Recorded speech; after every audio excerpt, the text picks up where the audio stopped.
Sell me those roses in Spanish, and I'll give you $100,000. The words cracked through the dining hall like a whip.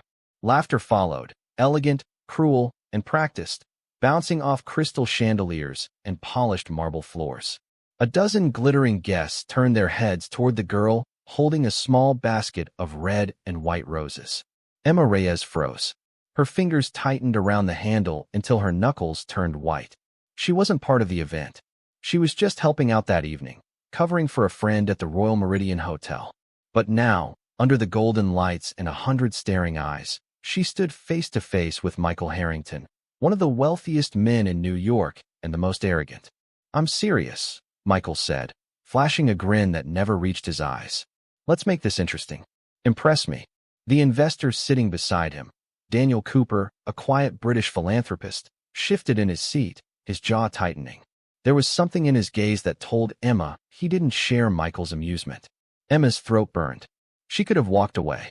She could have pretended not to hear.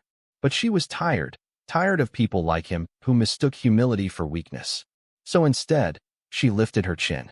"All right," she said softly. "But when I speak, listen." The laughter died down. The pianist in the corner slowed his playing.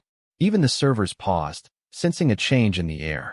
Emma's voice, when it came, was calm and melodic. "Compra estas rosas," she began. "No con dinero, sino con esperanza. Porque train vida al corazón antes que al hogar." Her words drifted through the hall, smooth, graceful Spanish that carried emotion deeper than anyone expected.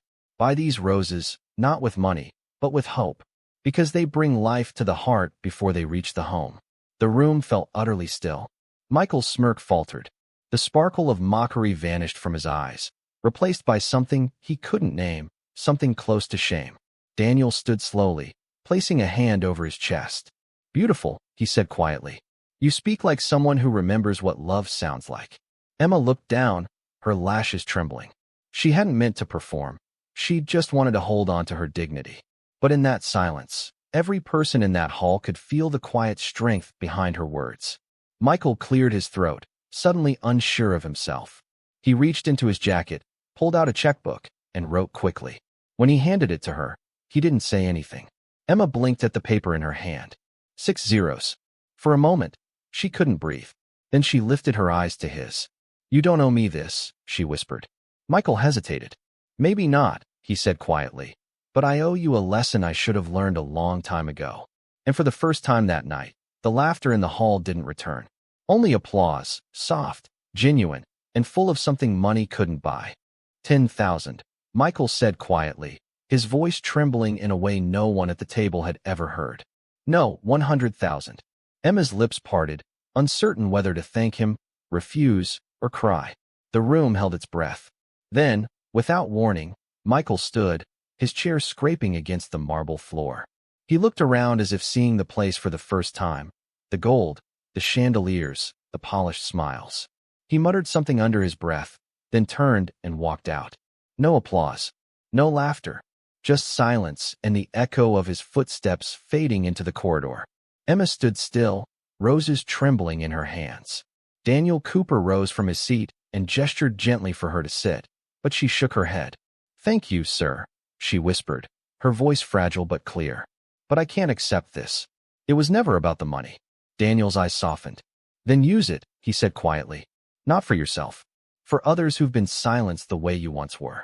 That night, Emma walked out of the Royal Meridian Hotel with the check pressed against her heart. Her reflection ghosted across the glass doors as she stepped into the cool Manhattan night.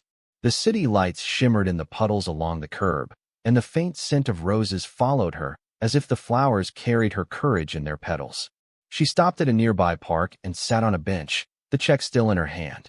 The laughter from the hotel had faded, replaced by the hum of traffic and distant music. For the first time in years, she allowed herself to remember the nights spent waiting tables to cover rent. The voice of her mother back in Texas saying, "Keep going, baby. Dignity's worth more than any paycheck." The small apartment that smelled of coffee and rain. She had fought too hard to be humiliated again, but tonight, she hadn't bowed. She had risen. The roses weren't just flowers anymore. They were the proof that kindness could survive even the sharpest cruelty. In the months that followed, Emma used part of that money to open a small center on the east side of the city. She called it the Garden Room, a place where immigrant women could learn English, find job support, and share their stories without shame. The walls were covered with hand-painted roses and a single quote above the entrance. Every thorn is a teacher, every bloom a triumph. The center grew. What started as one borrowed space became a movement.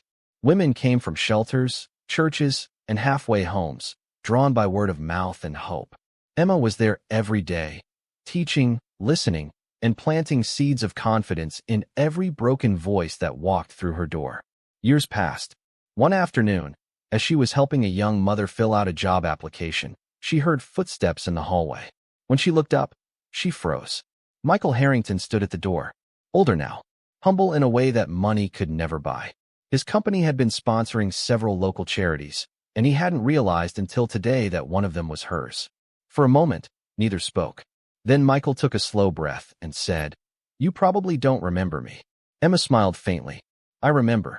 He looked around at the women laughing, reading, learning. "You changed me," he said, voice thick with emotion. She shook her head gently.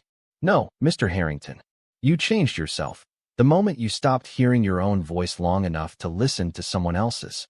He lowered his gaze, unable to reply.